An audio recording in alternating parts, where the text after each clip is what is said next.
Something is working against you, and the reason you cannot stop it is because you cannot see it. Not one thing going wrong, multiple things, simultaneously, all of it under pressure at the same time. You have been trying to fix what you can see, but the source is somewhere you have never looked. This video is the map. Here is the only question that matters right now. What if everything that has been going wrong is not the problem? It is the signal, and the source is something you have never been able to see. 5 signs you are in a spiritual battle you cannot see. Each one will go deeper than the one before it. And the 5th sign is where everything in this video locks into place, because it reveals the one thing all 5 signs have been pointing toward the entire time. Stay through all 5, and as you watch, keep track of which ones are hitting you. Because at the end of this video, I am going to ask you a specific question. Sign number 1. You're thinking about what God said keeps clouding over. You had clarity. Real, settled, confirmed clarity about what God was calling you toward. A direction you prayed through, confirmed, and began moving in with genuine confidence. And then, without a single moment you could identify as the turning point, the clarity started thinning. Maybe you are the person who was certain last month and is second-guessing everything this month. Maybe you keep reaching for what God deposited and finding it slightly further from your grasp than the last time you checked. Here is what most people do with that experience. They blame themselves. But there is a moment in Daniel 10 that reframes everything you have been calling personal failure. Daniel had been praying and fasting in total silence for 21 days, not because God had not heard him, not because the answer had not already left heaven, because something in the invisible realm had been physically withstanding the angel carrying his answer. For every single one of those 21 days, Daniel could not feel the warfare. He could not see the opposition. He could not hear anything moving toward him. From where he stood, he was simply a man praying into silence. But the answer was already in motion, fighting its way through invisible resistance toward the man who refused to stop asking. What Daniel thought was God's silence was actually God's war. So before you conclude that the confusion is simply your own uncertainty, it may be worth asking whether what you are experiencing is the kind of opposition Scripture shows can accompany persistent obedience. That question alone changes everything about how you respond to it. If sign 1 is hitting you right now, pay close attention when we reach sign 5, because everything sign 1 has been costing you is connected to something the 5th sign will name directly. Within 24 hours, go back to the last thing God said to you with clarity. Write it down exactly as it came. Speak it aloud, because clarity held in the mouth is harder to cloud than clarity held only in the mind. Sign number 2. Your closest relationships are under unusual pressure. What people? The ones you least expected. Not the complicated relationships that have always been difficult. The stable ones. The safe ones. The relationships you relied on, now carrying a tension that appeared without warning. Conflict that feels disproportionate to what actually caused it. Distance that opened without a clear reason. Before Job's wealth disappeared. Before the fire fell. Before the messengers arrived with their reports of disaster. The enemy had a conversation with God about him. And notice where the attack spread first. Job's possessions, his servants, his children, and eventually his own body. The attack did not stay confined to one area of his life. It moved across every surrounding front before it ever touched Job himself. Because something that covers you, the people whose presence in your life holds you steady, is worth targeting before the direct assault begins. The disproportionate conflict in your closest relationships right now is not a random collision of personalities and stress. It is worth asking whether it is targeted, not at the relationship itself, but at what the relationship has been covering. Within 24 hours, before you address the conflict directly, ask God one question.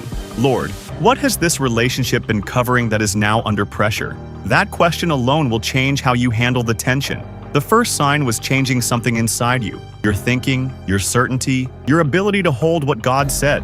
The second sign is changing something around you, the people and covering closest to your life. The third sign moves inward again, but to a place most people completely misread.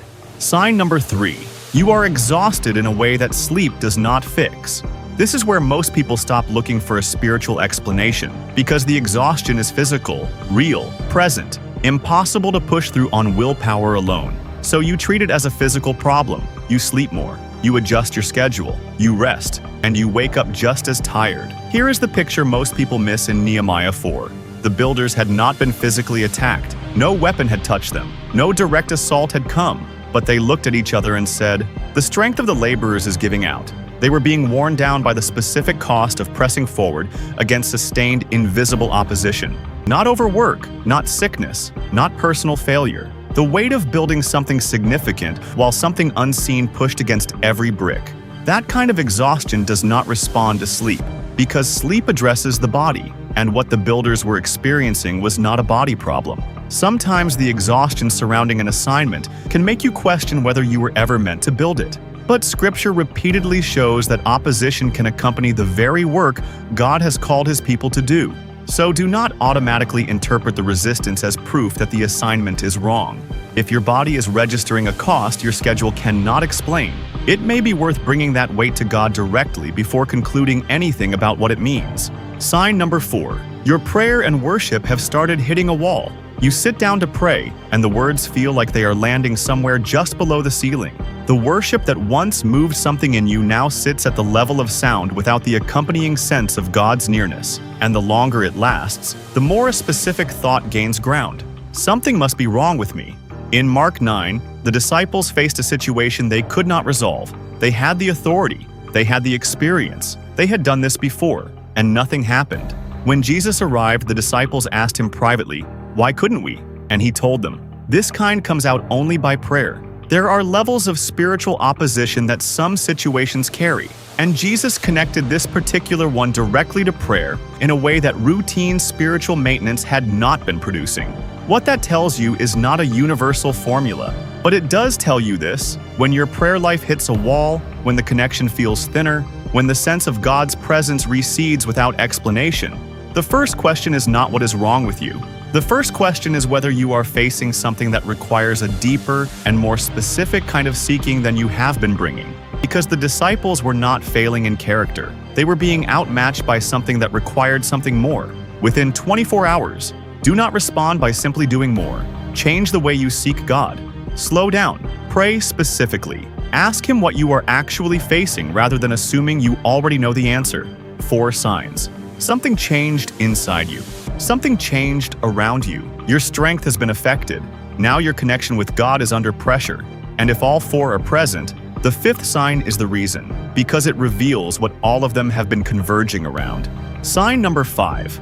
The thing God most recently called you toward is facing the most organized resistance. This is the sign that makes the other 4 make sense. Before I explain it, go back. The clouded thinking, the relational pressure, the exhaustion, the prayer wall. Now ask yourself one question. Where are all 4 of them most concentrated? Where are they loudest? Where are they most precisely gathered? They are not scattered randomly across your life. They are gathered around one specific place, the most specific thing God has most recently asked of you. That is not coincidence. That is targeting. In 1 Thessalonians 2, Paul wrote something most believers read and move past without registering its full weight. He said, "We wanted to come to you again and again, but Satan blocked our way." Paul, the most spiritually formed man of his generation, named a spiritual force as the specific reason he could not complete a specific act of obedience. Not circumstances, not logistics, organized, targeted, invisible resistance, aimed at the exact thing God had sent him to do. This is what invisible spiritual warfare actually looks like. Not a dramatic encounter, not a visible enemy. The thing you have been trying to do in obedience to God, the call, the next step, the assignment He confirmed. Facing resistance so organized, so consistent, so specifically aimed at that thing and not at the rest of your life, that you have started to wonder if you heard God wrong. Here is what I want you to sit with. Resistance does not automatically mean you heard God wrong. Sometimes opposition around a specific assignment is not evidence that the assignment is insignificant. It may actually be a reason to return to God, examine the assignment carefully, and press in with greater intentionality than before. And Paul naming the opposition directly, rather than explaining it away as circumstance or timing, suggests that identifying what is actually happening is not paranoia, it is discernment. The battle you cannot see is not automatic proof that what God called you toward was a mistake, but it is a reason to take what God confirmed more seriously, not less. Within 24 hours, write down the specific thing God most recently confirmed for you. Then write down where the resistance has been most concentrated, not to become consumed with the enemy, but to become strategic in prayer. What you can name specifically, you can pray about specifically. And specific prayer about a specific situation is the most intentional form of seeking God available to you. Before you conclude that everything difficult in your life is spiritual warfare, ask yourself 3 things quickly. Are the signs hitting you across multiple fronts simultaneously? Or is one hard thing making everything feel darker than it is? Have you ruled out physical, emotional, or relational explanations? Exhaustion can be burnout. Mental fog can be anxiety. Relational tension can be unresolved hurt. Both natural and spiritual causes can be true simultaneously, but the natural cause still needs to be addressed directly. Is what you are sensing drawing you toward deeper prayer and greater obedience, or toward fear, suspicion, and preoccupation with darkness? Genuine discernment always produces movement toward God. If it is producing more anxiety than faith, bring that to Him before drawing any conclusions. You were not losing, you were in a battle. And the battle you could not see is not evidence that God has stepped back from your life. It is evidence that what He is building in your life has moved far enough forward, that what stands against it had no choice but to organize. One thing before any strategy, pray with the information this video just gave you. Not a general prayer, a specific one. Lord, I bring the battle I cannot see before you. Show me what is being targeted. Show me what you are building that is worth this level of resistance. And show me how to stand in the place you have called me to without being moved by what I cannot see.